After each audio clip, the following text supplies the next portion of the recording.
Olá, bom dia a todos. Sejam bem-vindos ao primeiro ciclo de palestras em Educação Física do Centro Universitário Unifacig. Sou Cristiane Guimarães, coordenadora do curso de Educação Física do Unifacig. Quero agradecer a todos, professores, comunidades externas e a equipe Unifacig por apoiarem e estarem presentes, principalmente aos nossos alunos de Educação Física. O Centro Universitário Unifacig, desde 2002, atua com excelência realizando a sua missão na íntegra, de formar cidadãos para pensar crítica e reflexivamente, despertando a inspiração para a resolução de problemas do mundo, reafirmando o seu compromisso de ser uma instituição de excelência, referência na sociedade brasileira, na promoção dos serviços educacionais, comprometida com o desenvolvimento regional. Hoje, vamos falar um pouco, de forma sucinta, sobre a cronologia do açúcar na sociedade moderna e a importância do assunto para os profissionais de educação física. Um tema super pertinente, visto que o consumo de açúcar está relacionado a causas de doenças graves, como diabetes mellitus. O nosso palestrante, professor Alex, irá palestrar mais ou menos por 30 a 40 minutos, e depois iremos abrir para perguntas. Em relação ao certificado, peço que acessem o link que será enviado no fim da palestra e respondam ao nosso questionário. Sobre o nosso palestrante, o Alex dos Santos Gomes, ele é licenciado em Ciência do Desporto, mestre em Ensino da Educação Física pela Faculdade de Desporto da Universidade do Porto, em Portugal, pós-graduado em Filosofia da Educação pela Faculdade de Letras da Universidade do Porto, Portugal, antigo CrossFit nível 3, coach nível 3, autor do livro Deliciosamente Saudável, publicado em Portugal, palestrante sobre os malefícios do açúcar, criador do Fora da Box, que é um estúdio de cross-trainer, treino personalizado e filmagem de conteúdo para o YouTube. Professor Alex, muito obrigada por ter aceito o convite. É um prazer enorme tê-lo aqui. Eu acredito que você irá contribuir muito com os nossos alunos e com todos que estão aqui nos assistindo. Muito obrigada. Obrigado, El. Fico muito feliz pelo convite. Desde já agradeço a oportunidade. Eu já saí do Brasil há mais de 20 anos, mas é a primeira vez que eu tenho a oportunidade de falar para um público essencialmente brasileiro. Espero poder contribuir com aquilo que é uma das minhas paixões, essa investigação sobre o açúcar. Agradeço desde já, Cristiane, pelo convite. Estou muito feliz. Obrigada, professor. Como eu disse, né, pode ficar à vontade. Okay. E no final vamos abrir aqui para as questões, tá bom? É contigo agora. Tudo bem, muito obrigado. Bom, eu vou começar dizendo o quê? Em relação ao açúcar, eu vou começar a abrir aqui a minha pequena apresentação. Peraí, não é aqui, é aqui, apresentar.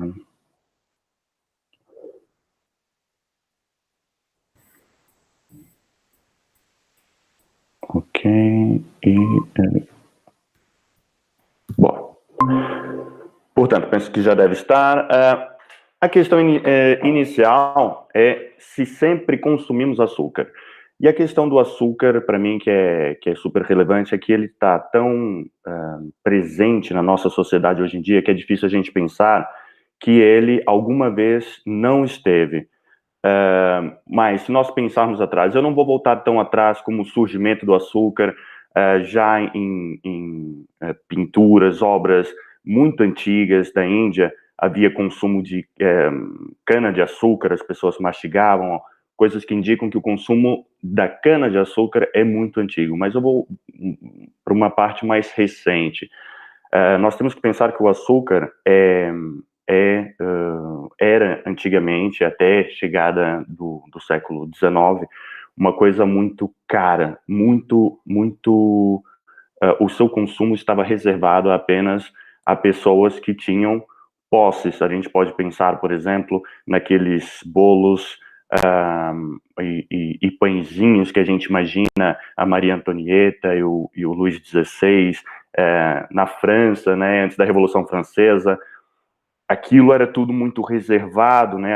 Toda aquela cultura de patisserie francesa era reservado para a elite, para os nobres, mas o povo não tinha esse consumo, não chegava, esse consumo não chegava a grande parte da população. Só por volta do século XIX, e aí chega a parte da Revolução Industrial também, é que a gente começa a passar de um produto, o açúcar, de alto valor comercial, a certa altura ele era considerado uma espécie de petróleo em termos comparando com hoje em dia, do seu valor comercial, e no Brasil a gente sabe muito bem, não é, do ciclo da cana-de-açúcar, como a cana-de-açúcar foi muito importante nos primeiros anos após o descobrimento do Brasil. E por volta do início do século XIX é que a história começa a mudar. Então, a gente tem, em 1805, a primeira vez que alguém vai comercializar gelo. E é estranho eu falar em gelo agora, mas é relevante para a história. O comércio do gelo começou em 1805, dois irmãos foram buscar blocos de gelo, e vocês podem ver estas imagens em New England, nos Estados Unidos, para transportar para o sul dos Estados Unidos. Então, a gente pode pensar que até então não havia possibilidade, primeiro, de preservar alimentos como há hoje em dia, e segundo, de beber coisas frescas. Se a gente pensar nos refrigerantes e nos sumos, é estranho a gente pensar que antigamente não existia sequer a possibilidade da gente consumir alguma coisa fresca, alguma coisa gelada, principalmente em países como o Brasil, o calor é gigante, então é difícil a gente conceber como seria, e é engraçado, eu ponho essas imagens para a gente poder ter alguma noção de como era o mundo anteriormente e o tipo de vida e dificuldade que as pessoas tinham. Existia mesmo essa profissão de cortar blocos de gelo, transportar em carroça e depois tentar levá-lo e conservá-lo numa região de calor. Em 1847, a imagem, essa imagem não é de 1847, mas é só para mostrar a criação da primeira máquina de fazer balinha, rebuçados aqui em Portugal. Aquele docinho para criança vem com a Revolução Industrial. Então, até então, a parte do docinho para criança não existia. A criança, no passado, era pensada como um adulto em miniatura. Não havia essa concepção de a criança deve brincar, a criança tem o seu espaço próprio, apenas os nobres é que poderiam ir para a escola, o restante, mal fosse condições para trabalhar, trabalhava, e ao comer também comia a mesma coisa que os adultos comessem. Por isso, não havia essa coisa do doce para criança, que hoje é tão interiorizado. A gente pensa sempre no festa de criança, tem brigadeiro, tem beijinho de coco, bolo com chocolate, refrigerante, mas isso é tudo cultural, e isso faz muito parte do marketing que surgiu a seguir. Em 1870, na verdade não foi o ano mesmo exato, 1870, mas foi nessa década. Primeiro surge o refrigerante Dr. Pepper, depois a Coca-Cola, e a seguir surge a Pepsi. Eu pus esta foto para mostrar o tipo de ambiente em que se vivia naquela altura. O criador da Coca-Cola era um farmacêutico. Após a Guerra da Secessão, ou seja, a Guerra Civil Americana, ele vivia com muitas dores, vivia sempre com morfina, chegou até a ser viciado em morfina para tirar as dores, e trabalhava, sendo farmacêutico, com imensos produtos. Naquela altura era muito comum ter tônicos e pequenas fórmulas que eram vendidas para curar de tudo e mais alguma coisa. Ele trabalhou com uma noz que chama noz de cola e com a folha de coca, por isso na verdade, no início era uma espécie de medicamento, uma espécie de remédio, e misturou isso com vinho. Depois de fazer esta mistura, ele percebeu que, ao misturar com o que tinha surgido também na Revolução Industrial, que são as soda fountain, são aquelas máquinas de refrigerante que hoje em dia a gente tem, mas é de pressão. Eles, naquela altura, já tinham isso, tinham essas máquinas a pôr água com gás, misturava-se dentro do copo, a gente botava um fundinho de xarope da Coca-Cola, completava com a água, mexia com colher e servia.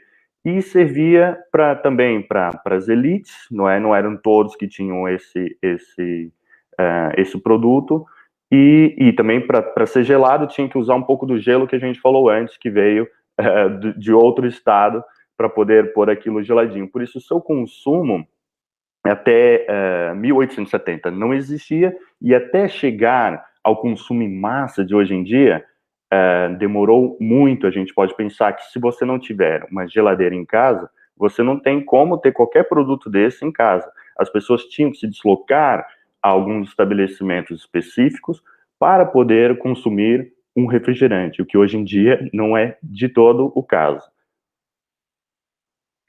1873 não surge o chocolate. O chocolate é muito anterior, mas o chocolate era uma bebida, era só em bebida e era uma bebida amarga. A questão é que neste ano surge o chocolate ao leite, que é a forma da gente conseguir pôr açúcar no chocolate e que tornou esse produto tão comercial e tão gostoso, não é? Ou seja, o doce tem sempre esse apelo muito maior do que o gosto do amargo.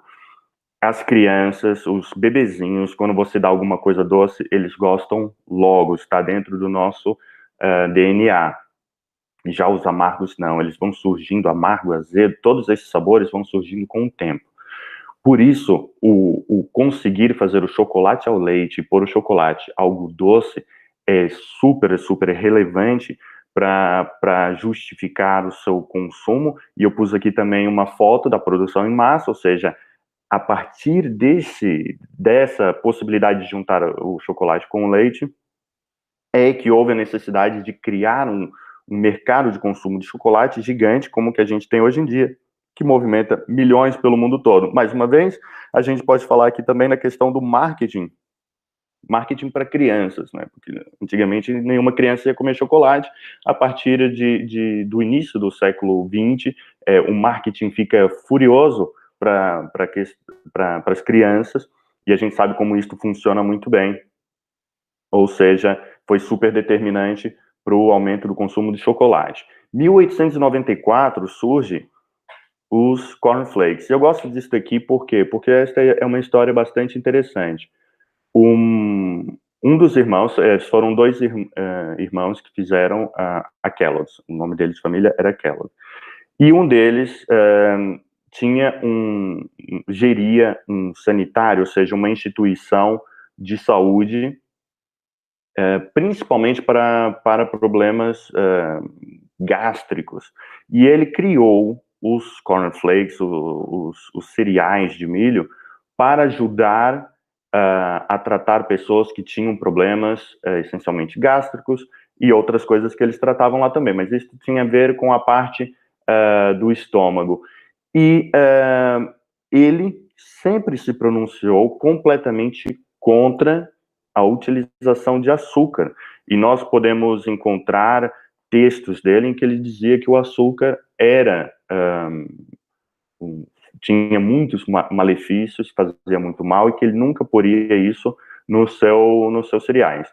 No entanto, ele tinha um irmão, e o irmão, ao juntar açúcar aos cereais, notou o grande poder um poder comercial. Ele notava que as pessoas gostavam, e é normal. Todos nós temos um apetite pelo açúcar. Ao juntar açúcar nos cereais, o consumo era maior, as pessoas queriam mais vezes, conseguia vender para mais pessoas, Eles entraram até numa batalha pelo nome da marca, e o irmão, que é o William Kellogg, ficou com a marca, e a partir daí começou este império do cornflakes, não é, da Kellogg's, pensando sempre que foi criado não numa ideia de ter açúcar, ou seja, contrário ao açúcar, mas que depois foi corrompido pelos desejos comerciais. Então eu ponho aqui esta linha cronológica para mostrar que até 1900 houve uma escalada, não é? Ou seja, há um surgimento de alguns produtos, e eu estou falando até 1900, mas tem outras coisas que surgem após. Lá está a geladeira, né? A geladeira foi criada em 1913, no Brasil só chegou em 1943, se não me engano. Então, até chegar ao povo, demorou muito mais. Então, ninguém tinha como conservar as coisas em casa, nem tinha como ter essas coisas todas guardadas em casa. Sorvete, os refrigerantes, né, que todo mundo sabe que os refrigerantes, eu vou falar um pouco mais sobre alguns refrigerantes depois, mas que é uma fonte gigantesca de açúcar.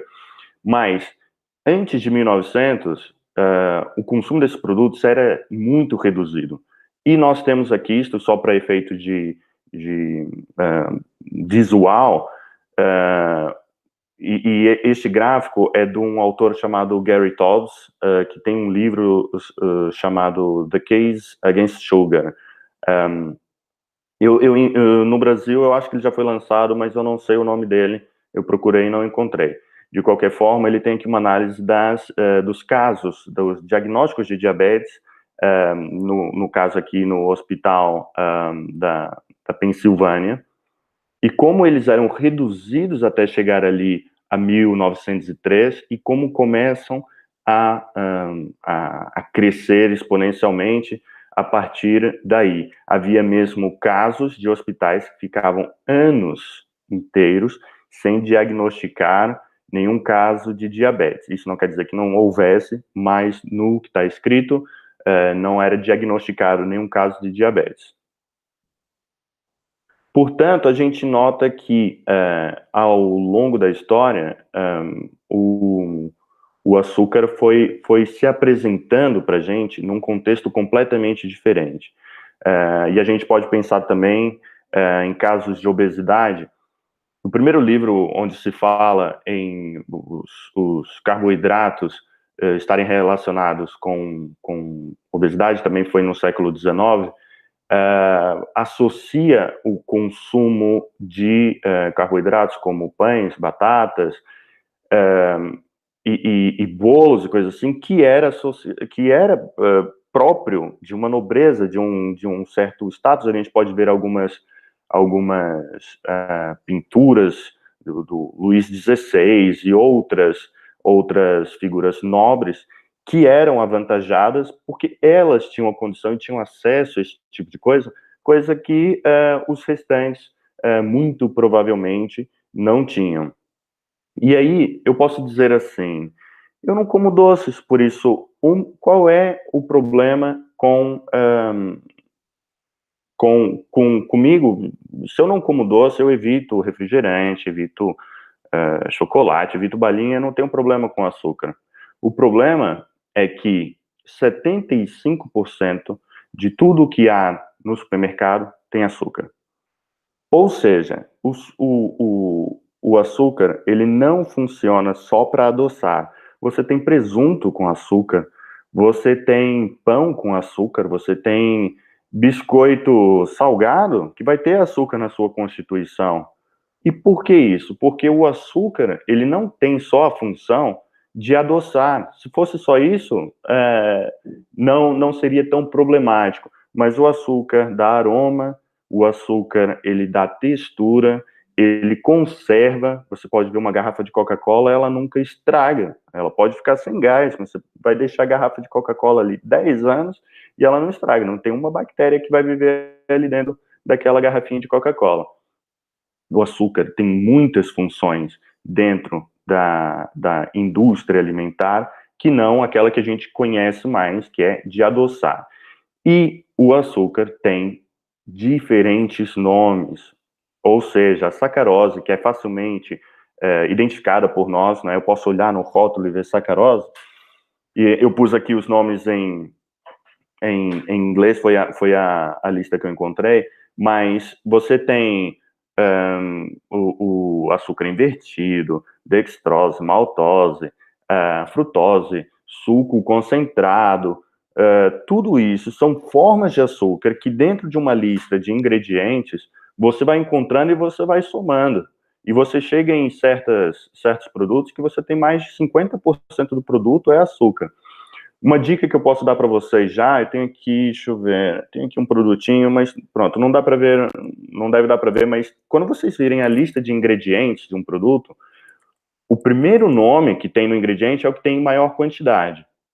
Então você vai acompanhando e você vai vendo o que há em maior quantidade dentro do seu produto. Por acaso, isso aqui é um chá gelado que se vende, o primeiro ingrediente é água, o segundo ingrediente é açúcar. Mais do que o sabor, isso aqui é de pêssego, o ingrediente, além de água, que tem mais é açúcar aqui dentro. Que é importante a gente saber na hora que a gente vai comprar alguma coisa para o nosso consumo. Aprender a ler os rótulos é de extrema importância nos dias de hoje, principalmente por esta artimanha de ter diferentes nomes para o açúcar. E por que a gente tem tanto açúcar escondido e por que a gente tem o supermercado da forma como ele é hoje em dia? Eu pus aqui a foto, esse senhor chama-se Howard Moskowitz, e ele não tinha, ele é super importante e ele é responsável pela forma como os supermercados funcionam hoje em dia, porque ele não tinha nada a ver com a indústria alimentar, por ser ele trabalhava com estatística e ele foi contratado pelo governo dos Estados Unidos para criar rações para os militares. E qual era o problema? O problema das rações dos militares era que eles, na guerra, muitas vezes não consumiam as calorias que precisavam, porque enjoavam rapidamente do sabor daquilo que tinha dentro das suas rações. Ou seja, mesmo que eles fizessem sabores que eles gostassem muito, vamos dizer, algo com sabor picanha, sabor feijoada, alguma coisa do gênero, as pessoas adoravam no início, mas depois enjoavam, porque esses sabores fortes fazem com que a gente rapidamente enjoe. E qualquer um de nós pode se relacionar com isso quando pensar numa espécie de overdose que você tenha tido de uma coisa que você gostava muito. Eu fui comer um bolinho, depois comprei um monte de bolinho, depois nunca mais queria ver aquele bolinho na minha frente.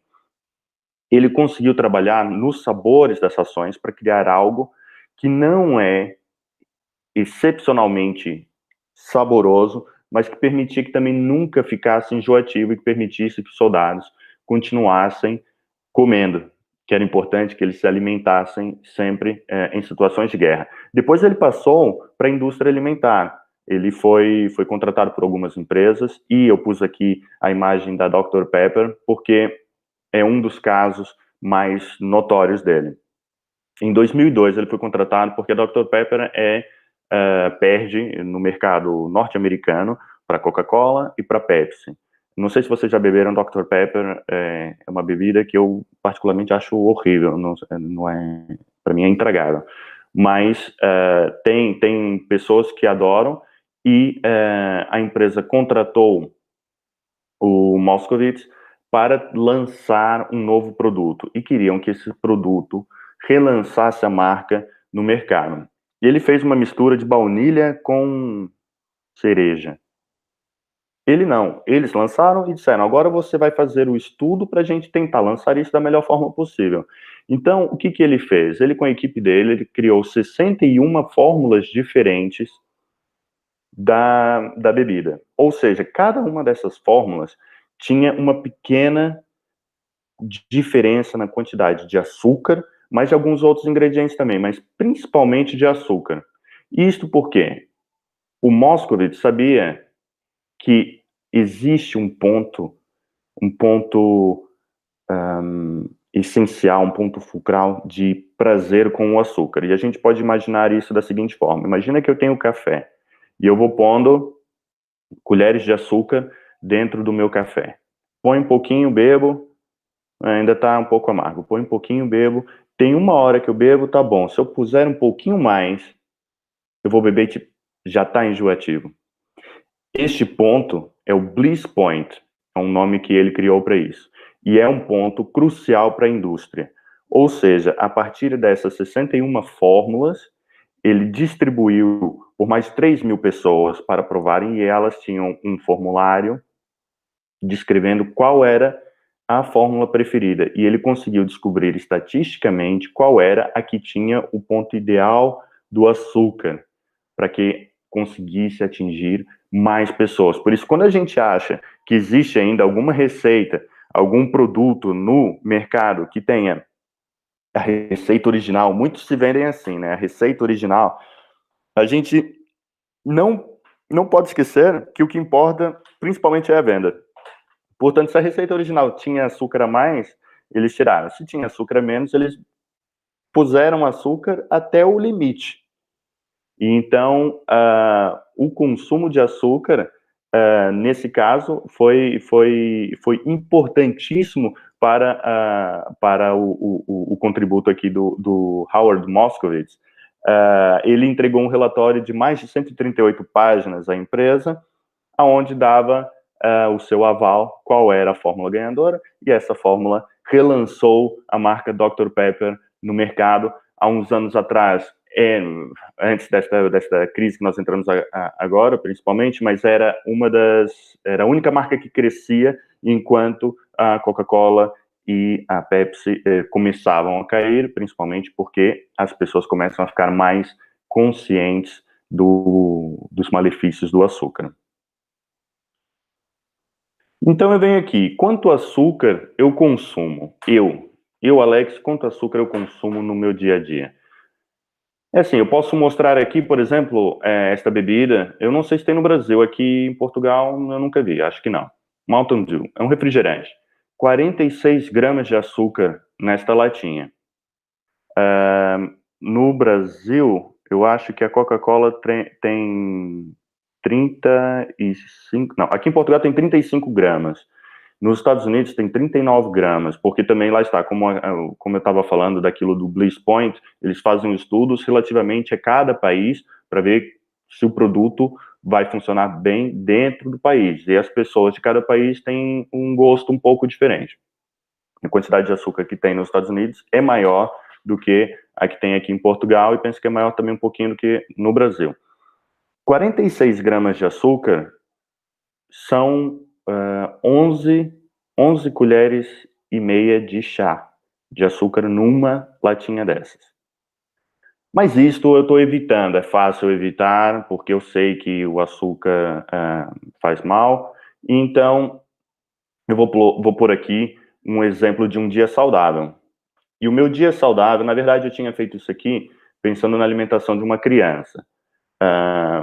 Pronto, há pessoas que podem comer isso, há pessoas que podem não comer isso, mas a título de exemplo, eu vou dar a conhecer aqui a quantidade de açúcar que a gente consome. Nós temos aqui esses cereais, aqui eles são muito populares, não sei se por aí também tem, não vou dizer a marca, mas pela forma vocês veem que é um cerealzinho de chocolate, e tem essa tigelinha. Imagina que eu dou isso para o meu filho de manhã, e ele vai comer isso com leite.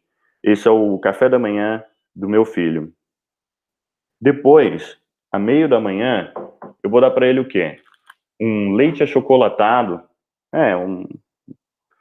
Um leite com chocolate, né? Eu não vou dizer as marcas aqui. Este aqui é um produto que tem aqui em garrafa. Acho que no Brasil é sempre em caixinha, na maioria das vezes. Mas pronto. Ele vai beber isso no meio da manhã, na escola, eu dei para ele. E vai comer um pãozinho também, pãozinho de leite. Pãozinho simples. Nem vai pôr nada doce aqui, não vai pôr geleia, nem nada. Imagina que ele botou manteiga aqui dentro. Depois, no almoço, eu, preocupado que sou, dei uma refeição só legumes, só coisas muito, muito tranquilas para ele, e ele vai beber um suquinho no almoço. A seguir, no meio da tarde, ele vai beber um iogurtezinho líquido, normal. Acho que não estou falando nada que seja, meu Deus, eu não dou isso de forma nenhuma para o meu filho. E nós também, no dia a dia, isso aqui é super prático, né? Muita gente vai tomar um iogurte desse durante o dia. E à noite também a criança comeu tudo saudável, vai beber aqui o tal que eu já tinha falado antes. Isto é um iced tea, um chá gelado, que podia acompanhar perfeitamente o meu jantar. Tendo consumido só isso, e acho que não apresentei nada aqui que a gente possa considerar um doce, eu vou mostrar para vocês a quantidade de açúcar que a gente ingeriu. E vou mostrar isto da forma mais fácil possível, que não é em gramas. Quando está em gramas, como está nos rótulos, a gente não entende. Mas vou mostrar em colheres de chá de açúcar. Vou pôr aqui 1 colher, 2 colheres, 3, 4, 5, 6, 7, 8, 9, 10, 11, 12, 13, 14, 15 colheres, 16, 17, 18, 19, 20 colheres, 21, 22, 23 e meio. Com aqueles produtos que ninguém diria que são produtos que não são saudáveis, que não fazem parte de uma dieta saudável, eu consumi este copo de açúcar no fim do dia. Isto, por uma criança, 23 colheres e meia. A Organização Mundial de Saúde diz que a gente deveria consumir um máximo, não há consumo mínimo de açúcar, não há essa prescrição, ninguém precisa consumir açúcar, mas a gente tem um máximo prescrito pela Organização Mundial de Saúde, que é de 10% das nossas calorias, o que para uma criança até os 8 anos era 8 colheres. Pus aqui 23 colheres e meia, sem consumir nenhum doce. Sem refrigerantes, sem nada disso. Ao fim de 1 ano, a criança consumiu quase 12 quilos de açúcar.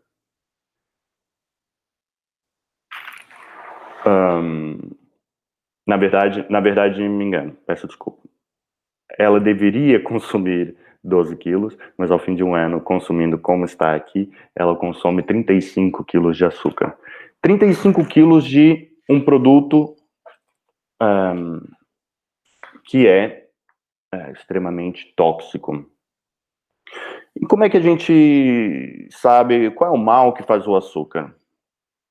O que ele faz de mal realmente? Eu estou aqui falando nos malefícios do açúcar, ele parece aqui um veneno, e eu vou passar aqui por isto de uma forma rápida, porque para falar do açúcar eu tinha imenso assunto, dá para falar de muita coisa relacionada, mas vou passar rapidamente por essa parte, que depois a gente pode investigar ou falar em outra altura.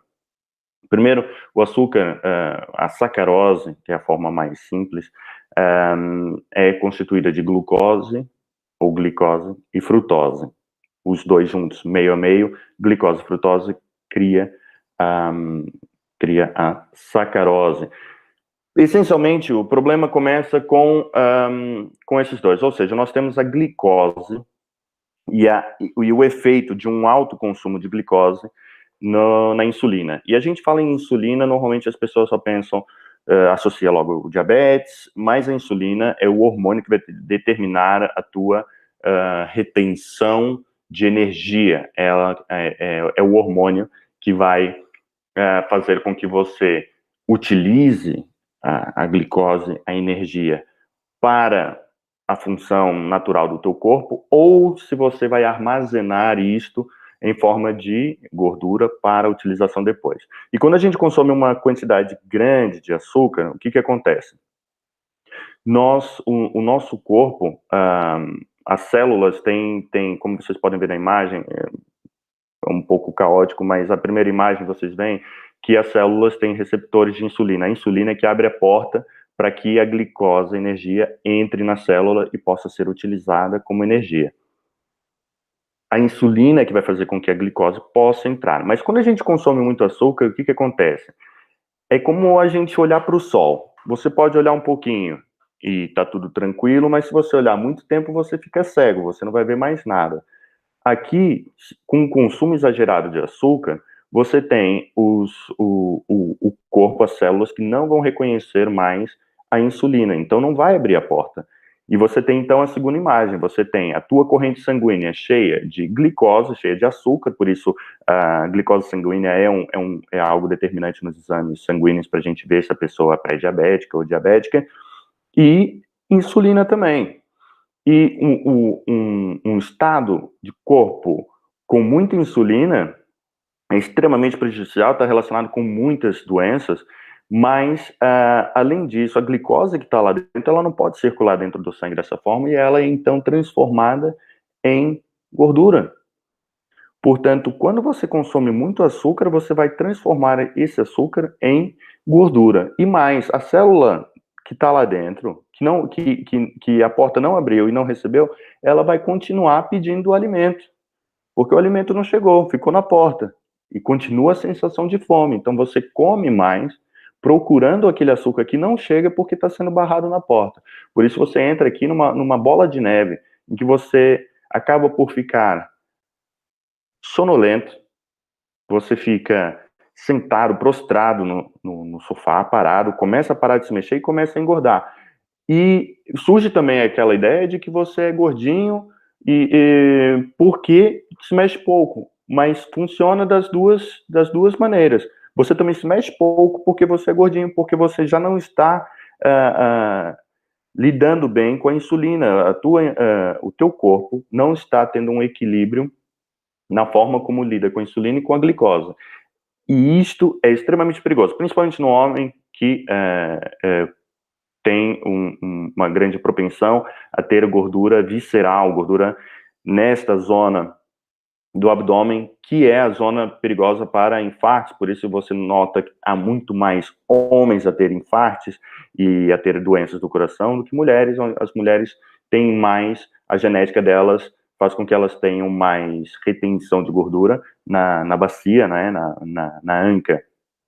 Outra coisa que é perigosíssima no caso do açúcar é a frutose. E eu estou a mostrar aqui o trabalho do Robert Lustig, que tem esse livro interessantíssimo, o Fat Chance. É gigante e é difícil de ler. Acho que só pessoas que estão mesmo muito interessadas no assunto é que conseguem ler. Tem uma explicação, mas não é muito fácil de...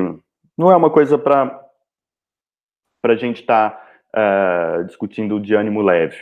Requer ali uma pesquisa complicada. E ele tem também esse vídeo, eu pus aqui um quadrinho do vídeo do YouTube, que vocês podem ver, Sugar the Bitter Truth, que tem mais de 10 milhões de visualizações, já é um vídeo antigo, está ali escrito 10 anos atrás, onde ele explica também o papel tóxico da frutose, principalmente porque a frutose ela só é metabolizada no nosso fígado. E o fígado não tem a capacidade de metabolizar uma grande quantidade. E o açúcar tem uma grande quantidade de frutose. O que acontece? Ele chegando ao fígado, ele vai logo ser transformado. Aquilo que o fígado não conseguir metabolizar e utilizar para energia, ele vai transformar em gordura. E a gordura, muita dessa gordura vai ficar logo alojada no fígado. Por isso, quando vocês ouvem falar de gordura no fígado, o grande consumo de açúcar, principalmente refrigerantes, está associado à gordura no fígado. E também outra gordura vai para a corrente sanguínea. Então, você tem o sangue cheio de gordura, depois ainda chega nas células com a gordura, com a glicose em excesso, que vai se transformar em gordura, com a insulina lá em cima. Então, você vai pondo assim coisas uma em cima da outra para acabar com a nossa saúde. Uma das coisas que é importante a gente ver aqui, e o Robert Lustig fala muito sobre isso, é que a comida moderna não tem fibra, e a fibra é importantíssima. Por quê? Quando a gente fala, por exemplo, em fruta, né? Muita gente, eu falo para as pessoas comerem fruta e muita gente fica preocupada. Mas tem muito açúcar na fruta. Tem açúcar, mas tem fibra. E o que a fibra faz é exatamente o retardar o lançamento, digamos, de açúcar para a corrente sanguínea. Por quê? Porque a fibra faz com que a digestão seja lenta. Primeiro você tem que mastigar, aquilo chega em pedaços no estômago, o estômago está ali trabalhando e o açúcar vai sendo libertado aos poucos para a corrente sanguínea e vai acompanhar a digestão. Quando você bebe um refrigerante ou você bebe um suco de fruta, o açúcar já entra, não tem digestão ali, vai quase diretamente para a corrente sanguínea, o que faz com que o açúcar no sangue suba de uma vez e dispare também a insulina. E o Lustig fala que o açúcar é sim tóxico nas quantidades que a gente tem consumido. E a gente tem consumido sem saber. Principalmente sem saber, como eu mostrei para vocês aqui, com esse copinho de açúcar num dia. Outros malefícios estão associados, tem muita coisa que a gente pode falar, ansiedade, depressão, porque o efeito do açúcar no cérebro é gigantesco, ele estimula a sensação de prazer, estimula a produção de dopamina, tem efeitos semelhantes à da cocaína no cérebro, aquela procura do prazer é normal. Eu que não estou mais acostumado a comer muito doce, quando eu como um chocolate, uma coisa que fuja um pouco do habitual, mal eu como, seja um bombonzinho, eu tenho aquela sensação de prazer e a vontade de ir buscar outro. Só quando a gente corta é que a gente nota que não sou eu que quero a comida, parece que a comida é que me quer a mim, porque mal eu como, ela parece que me suga em direção a ela. Depois tem aqui também no número 2 ali, aumenta o risco de criar tromboses, né? Ou seja, vamos entupir as artérias, nós vamos ter problemas do coração, como eu já disse, a esteatose hepática, né? Gordura no fígado, diabetes, tudo. Ou seja, tem efeitos gigantescos, está muito associado também a diversos tipos de câncer, até porque já em 1931, um médico chamado Otto Warburg ganhou o Nobel de Medicina pelo seu trabalho em relação às células cancerígenas e descobrindo que elas sobreviviam em ambientes ácidos, e o açúcar acidifica o nosso corpo, ou seja, nós estamos criando ali, com um consumo desse sem saber, um ambiente propício ao desenvolvimento de diversos tipos de câncer também. E em jeito de conclusão, eu pus aqui e agora?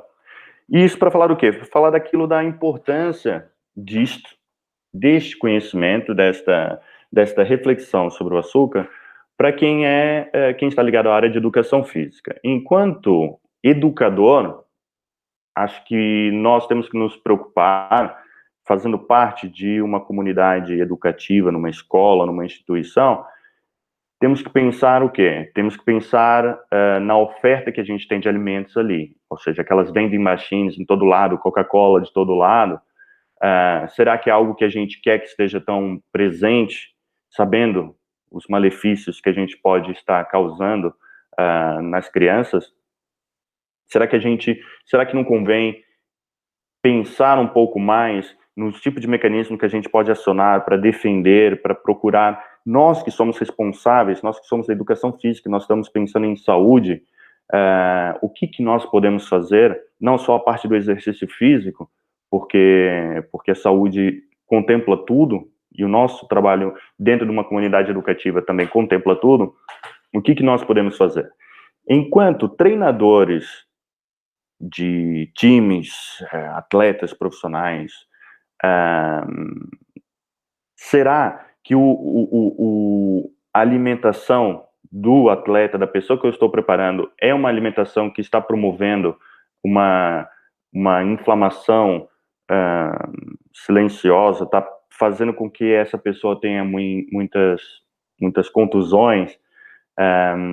Será que eu estou contemplando essa ideia? Será que eu estou dando os alimentos certo? Eu estou dando tudo embalado, tudo cheio de químicos, cheio de açúcar, que agora é que eu vi que tinha muito açúcar. Será que eu estou fazendo da melhor forma?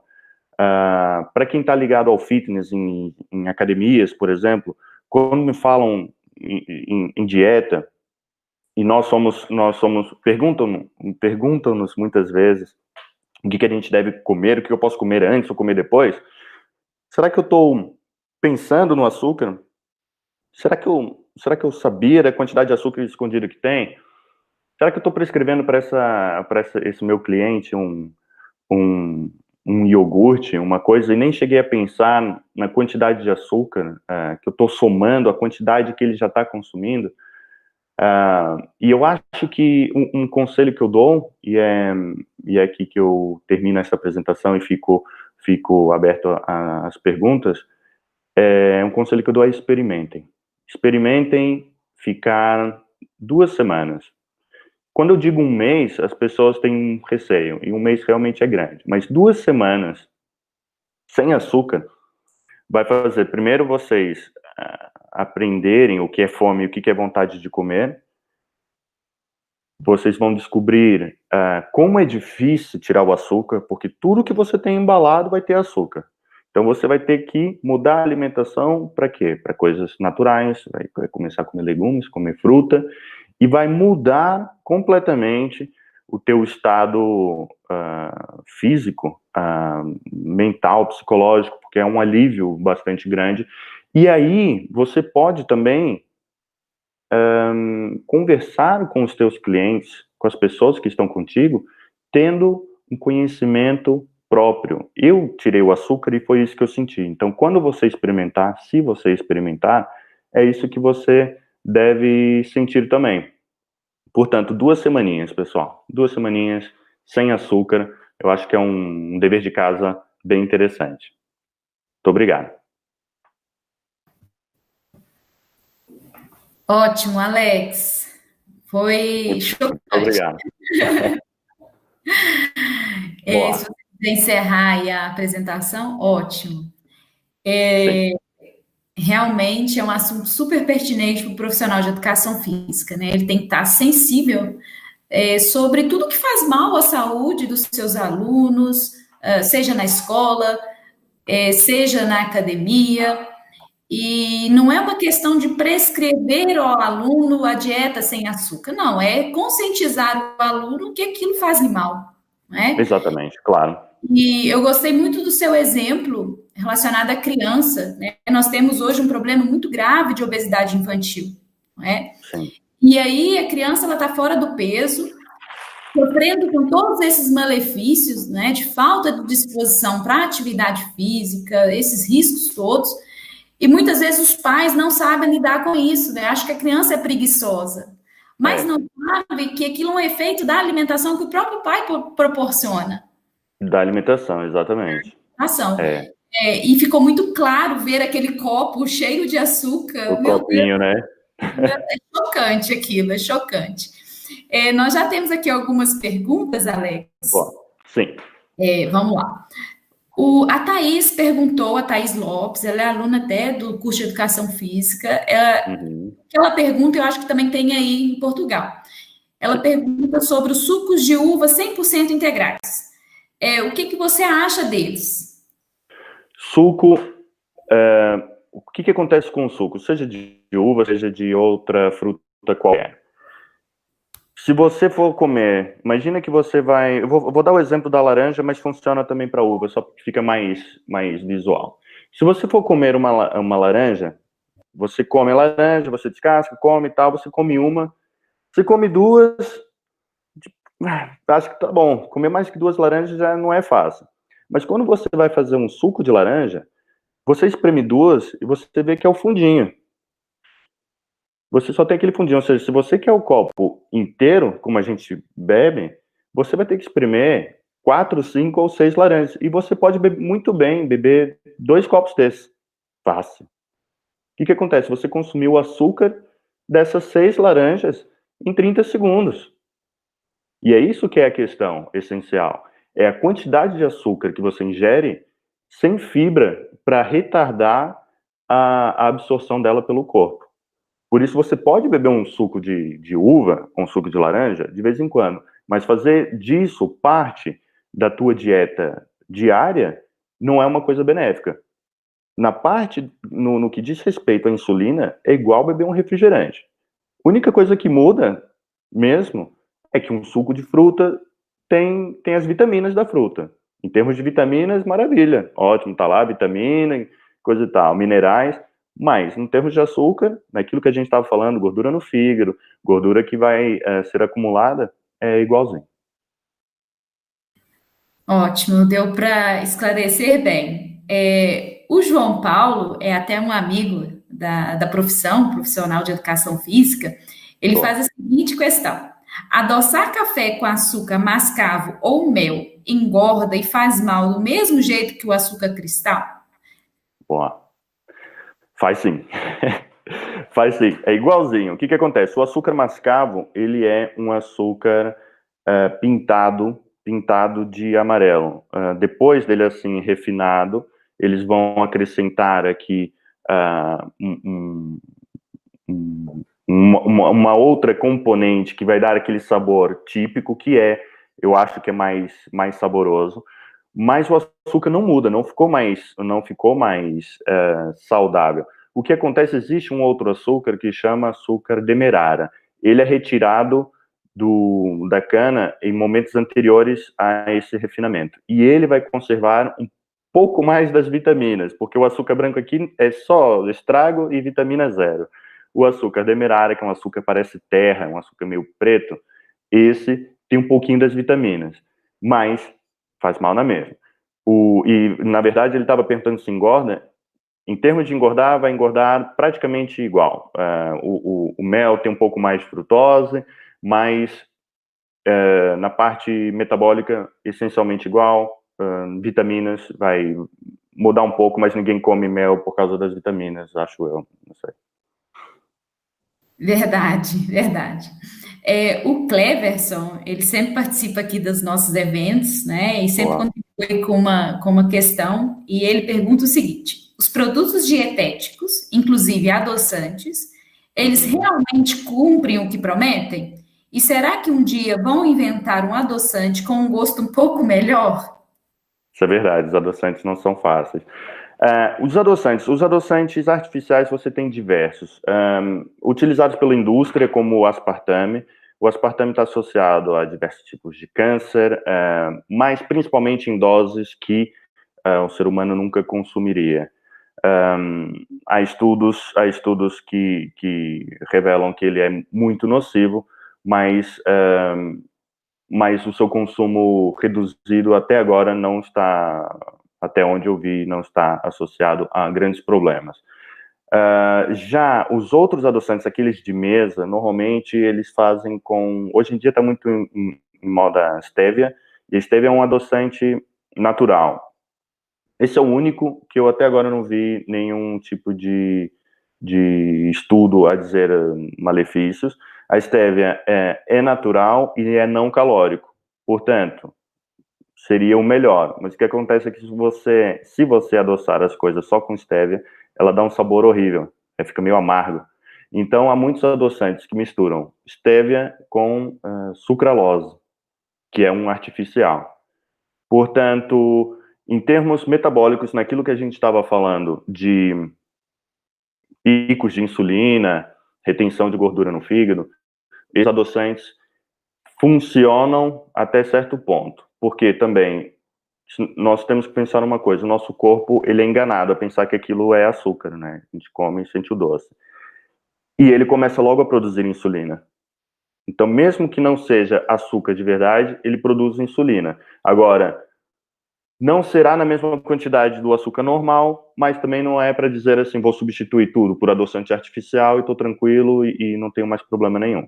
Eu acho que tudo tem a ver com a gente redescobrir o sabor natural das coisas, o tentar adoçar menos, o tentar descobrir mesmo o sabor do maracujá, o sabor da fruta, procurando reduzir ao máximo o adoçar dos produtos.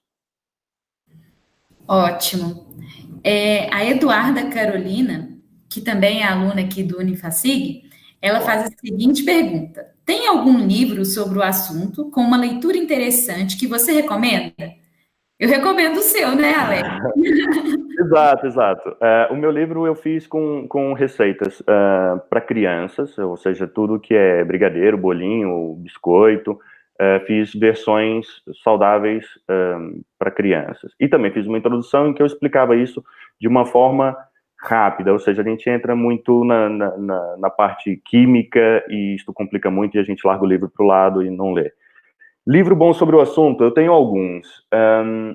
Eu posso aconselhar o do Gary Taubes. Ele chama The Case Against Sugar. No Brasil, eu não sei qual é o nome dele, mas posso procurar e depois envio para vocês partilharem.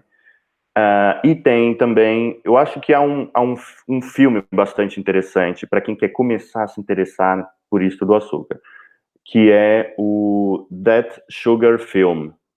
Isso porque ele é um filme pop, digamos. Ele não é uma espécie de documentário. O autor fica 30 dias, substitui tudo que ele consumia ele era uma pessoa, digamos, já sem açúcar, e ele substitui tudo por versões saudáveis, como essas que eu mostrei, e mostra o efeito no corpo dele do consumo de açúcar sem querer.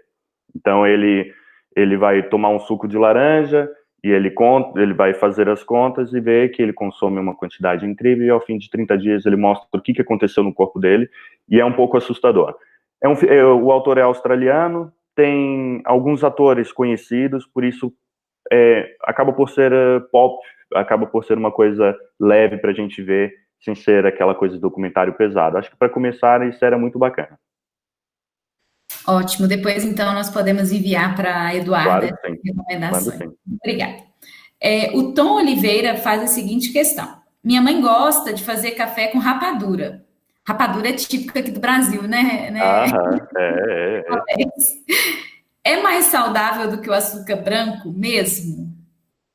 Vai ser aquele esquema que eu disse. Vai ter algumas vitaminas, por não ser tão refinado, mas não dá para dizer que é saudável. Pode-se dizer que é menos nocivo, bem um pouquinho menos nocivo, mas saudável não.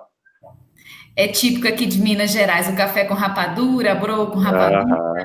Mas fica muito bom e eu acho que eu tenho saudade. Acredito. Quando for aí, levo para você uma rapadura. Maravilha. A Thaís Lopes, a nossa aluna, ela pergunta o seguinte: a canela no café, dizem que funciona. Funciona mesmo? Para essa questão da açúcar? Sim. A canela não tem... ela vai aromatizar, por isso vai deixar o açúcar sem ser... vai deixar o café com um sabor menos forte, um sabor diferente, e quem conseguir, quem gostar de canela pode usar tranquilamente. Não vai afetar em nada isso de engordar, nem a parte metabólica do corpo. Zero. Tranquilo. Eu também já ouvi que a canela melhora a questão da insulina. Será mesmo? Olha, isso confesso que eu não sei. Não sei qual é o papel da canela na insulina. Eu sei que ela não tem... Ela não vai ter carboidratos, ou se tiver é uma coisa mínima, mas não sei, confesso que não sei. Eu lembro quando comecei a tirar o açúcar do café, a canela foi uma estratégia. Eu conseguia... Ajuda, né? E ajudava a ficar melhor, e depois agora eu já aprecio muito mais o café sem açúcar e mesmo sem canela. E isso é uma das coisas que eu acho que é importante, quando a gente tira o açúcar no café, é uma das coisas que a gente vê bem. No início é horrível, café sem açúcar nenhum. Mas depois você consegue notar a diferença do café, de um café para o outro, de uma marca para outra. E se botar açúcar de novo, para mim é intragável. Café com açúcar hoje em dia eu noto logo. Pode pôr uma colherzinha de, nossa, que horrível.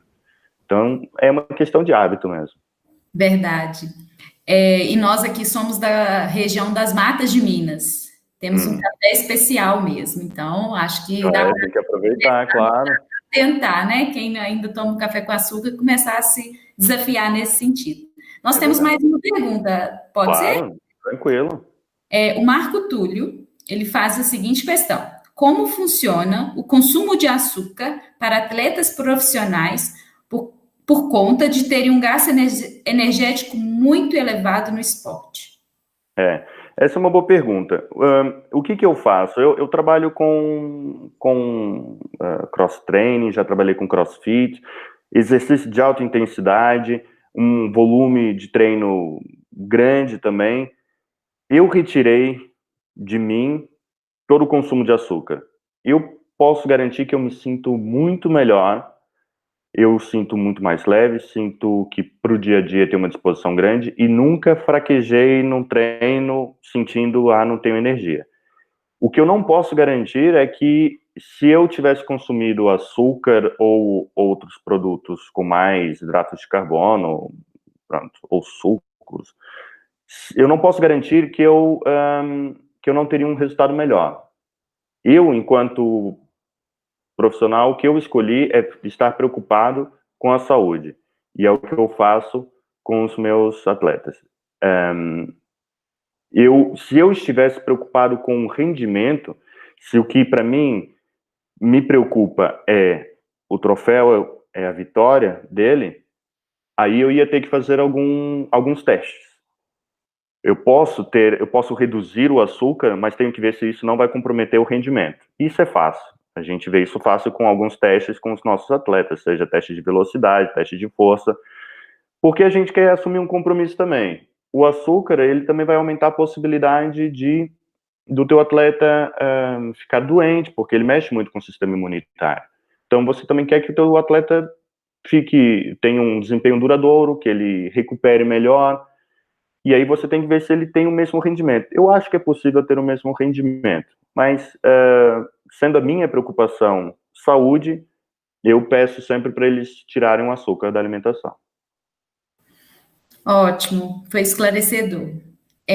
O canal, o canal do Sam, que é aqui o Diego Lima, Diego Link, perdoe, da UFJF, ele pergunta assim: o ser humano, uma vez que aderir a uma dieta de zero açúcar, seria capaz de viver apenas com os açúcares naturais ou seria necessário utilizar algum tipo de açúcar industrial?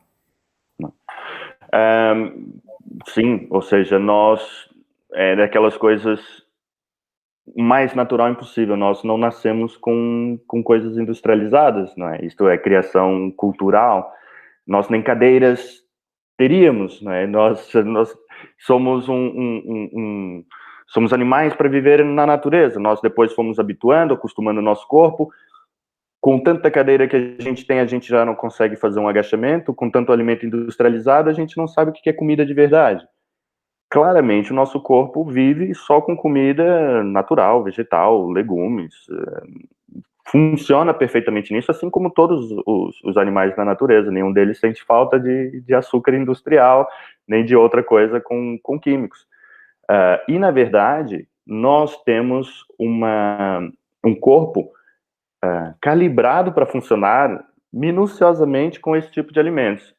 Quando nós acrescentamos à nossa alimentação, não só o açúcar, mas outras coisas industrializadas, nós vamos mexendo muito com o nosso corpo, seja na parte hormonal, seja na parte inflamatória.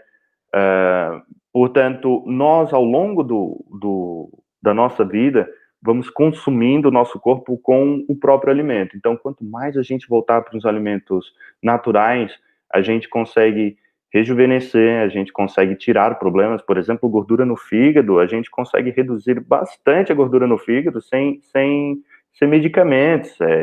Tira o açúcar e vê o efeito, faz os exames, e vocês notam, voltar para uma dieta natural só faz bem. Só faz bem. Ótimo. Nós temos uma pergunta aqui de um amigo, né, do Ricardo, aí, do CrossFit também. Boa. O Ricardo pergunta o seguinte: o que significa zero caloria? Que consequência trazem esses alimentos para o organismo? Zero caloria. Ok, o que? Alimentos que não tenham calorias, ou seja, suponho que esteja falando de adoçantes não calóricos, vou supor que seja daí. No caso, a questão da caloria a gente tem que pensar nas calorias como energia, né? A caloria não existe, né? A caloria não é um átomo de caloria. A caloria é uma medida de energia, assim como joules ou outras. Portanto, um alimento que não traga caloria é um alimento que não funciona em nada para produção de energia dentro do corpo humano, ou seja, eu não vou conseguir utilizar isto nem para as minhas funções vitais, nem para que os meus músculos se mexam, nem para a locomoção, para nada. Qual é a vantagem que eu tenho numa coisa dessa? Provavelmente será para sossegar a cabeça, que quer alguma coisa doce, ou para outras coisas. Por exemplo, eu posso tomar um complexo vitamínico e ele não ter caloria nenhuma. Nesse caso, ele é muito benéfico, porque está a trazer as vitaminas. As vitaminas não têm calorias. Todas as vitaminas e os minerais que eu queria, eu tirei dali. Nesse caso, é benéfico, mas não acrescentou nenhuma energia ao meu corpo. Se for por aí, tudo bem, é benéfico, não tem caloria e é benéfico. Se for pela questão dos adoçantes, além de ser químicos e mexerem com outras questões, não vai trazer nada de especial ao nosso corpo. Ótimo. Tem mais uma questão. Depois, se as pessoas quiserem fazer mais algumas, eu peço que deixem o e-mail e eu te encaminho e a gente responde a elas. Maravilha. Eu acredito que nós já falamos um pouco a respeito disso, que a Thaís, ela diz, eu sou atleta de corridas longas e tenho um gasto muito elevado nessas corridas. Como podemos colocar o açúcar de uma maneira que ele nos ajude nesse tipo de corrida? No tipo de corrida longa, você vai querer sempre ter uma fonte de alimento que tenha a libertação lenta de açúcar, não é? Numa corrida explosiva, até você poderia pensar numa coisa rápida. Uma corrida longa, você vai querer ter uma alimentação no dia anterior que te dê os açúcares necessários para ter energia no dia da corrida. Sendo que você vai ter sempre que, se for uma corrida longa mesmo, ou seja, acima da maratona, digamos aqueles trails ou corridas com mais de 40 quilômetros, você vai precisar sempre de consumir alguma coisa a meio da corrida. E aí você vai querer alguma coisa de absorção rápida, porque não vai dar para digerir e esperar que o açúcar entre devagar na corrente sanguínea se você está correndo. Nesse caso, essas corridas normalmente dão sempre frutas, e eu acho que é a melhor versão. Também dão marmelado, coisas assim, bastante doces para o açúcar entrar rápido na corrente sanguínea. Em preparação, você consegue fazer uma alimentação natural, não precisa consumir bolos, pão com açúcar, coisa assim, a pensar que vai faltar energia. Na verdade, isso é um engano, porque o açúcar é uma energia de consumo rápido. Ele te deixa cheio de energia durante algum tempo, mas depois cai logo. Portanto, como você escolheu uma alimentação com a libertação lenta de açúcar, à medida que você vai gastando, ele vai repondo. Então, nesse caso, será uma alimentação mais apropriada para o tipo de esporte que a gente está falando. Ótimo. Alex, agora é uma questão minha. Nós temos visto que no cenário do Covid, a mortalidade é muito elevada entre as pessoas que estão em obesidade ou que têm doenças como diabetes. Sim. Você acha que essa questão do açúcar afetar tanto o sistema imunológico, ser tão prejudicial aí nessa questão das gorduras viscerais, essa questão do Covid-19 vai despertar um novo olhar para o açúcar? Você acha que as pessoas poderão ficar um pouco mais conscientes em relação a esse consumo? Olha, eu acho que as pessoas ficaram, e acho e espero que as pessoas tenham ficado mais conscientes da importância de ter uma boa saúde. Não pensar na saúde só quando ela vai embora. Ou seja, quanto mais estivermos fortes, o sistema imunitário forte, e a alimentação e a prática de esporte é essencial para isso, eu acho que isso o Covid pode ter ajudado nesse sentido, e espero que sim. Eu não tenho dúvidas nenhuma que o açúcar é o maior veneno que nós temos na alimentação hoje em dia. Isso porque nós consumimos esta quantidade enorme sem saber. E isso por diversas razões, não é? Ele não nós não sabemos, mas quem produz os produtos sabe exatamente por que pôs e sabe a quantidade que pôs. Então, a conscientização nossa para a saúde, e eu espero que com essa palestra eu possa contribuir com isso, a conscientização de que está ao nosso alcance evitar essas coisas, evitar essa quantidade de açúcar por dia, vai fazer toda a diferença, não só para epidemias como nós tivemos agora, essa pandemia, mas para todas as outras, porque nós queremos todos ter uma vida longa, nós queremos todos ver os nossos filhos crescendo, nós queremos desfrutar da vida, porque a vida é fantástica e ninguém quer ficar na cama, ninguém quer ficar de quarentena preocupado porque não pode sair, porque isto não vai acabar agora, provavelmente. Eventualmente vai surgir outras pandemias. Quanto mais forte imunologicamente a gente estiver, mais seguro a gente está. E a gente anda destruindo a nossa própria saúde sem saber. Portanto, acho que é um passo essencial a gente começar agora a pensar nessa questão do açúcar. Ótimo. Eu olho para aí, né? Olho para Portugal, vejo os seus stories, né? Vejo que vocês já estão voltando com as atividades e me dá uma esperança, né? E eu acho que isso é muito bom. Olhar para aí e ver que as pessoas estão superando esse momento difícil, né? Inclusive os profissionais de educação física.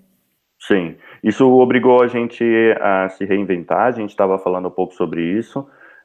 Penso que no Brasil, muito mais, eu acho que o pessoal do Brasil é muito, muito criativo. Eu falo pessoal do Brasil que eu já não estou aí há muito tempo, mas eu também sou brasileiro. Mas agora eu já tenho outro paradigma. E noto que, em termos de criatividade, em se virar, né, o Brasil é muito bom nisso. E na questão da pandemia, a gente também vai conseguir dar a volta nisso. Agora, é preciso ter bastante atenção, porque aqui a gente já começa a sair e aquela euforia, parece que a vida vai voltar toda ao normal, mas é preciso ter muita calma. Nós estamos voltando aos poucos, sempre com cuidados.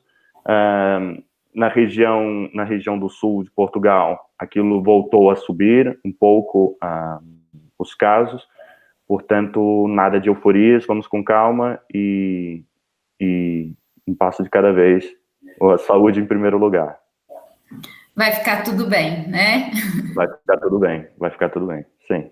Alex, uma vez mais, obrigada. Obrigado, Cris. Mesmo de coração. Agradeço também a presença de todos, não é, que interagiram lá no chat, foi muito animada, elogiaram muito. O tempo todo, estou chocada. Parabéns, excelente tema, excelente palestra. E agradeço também ao suporte técnico aqui do Everton, a presença do nosso pró-reitor Oscar Lopes, de todos os alunos do Unifacig. E, Alex, nós com certeza iremos fazer um outro evento para falar depois dessa pandemia, né? Provavelmente Claro. isso, quem sabe, do aumento da consciência no consumo do açúcar. Agradeço Ótimo, claro que mesmo. sim. Fico E foi um prazer. disponível. Prazer foi todo meu. Prazer foi todo meu, Cris. Olha, pessoal, não se esqueçam de preencher um questionário que avalia nosso evento e depois desse questionário nós iremos enviar também um certificado, ok? Professor, bom fim de semana, bom fim de Bom fim semana. de semana. Tchau, E tchau. consumam com cuidado o açúcar, né, Alex? Com cuidado, com moderação. Tchau. Tchau, tchau.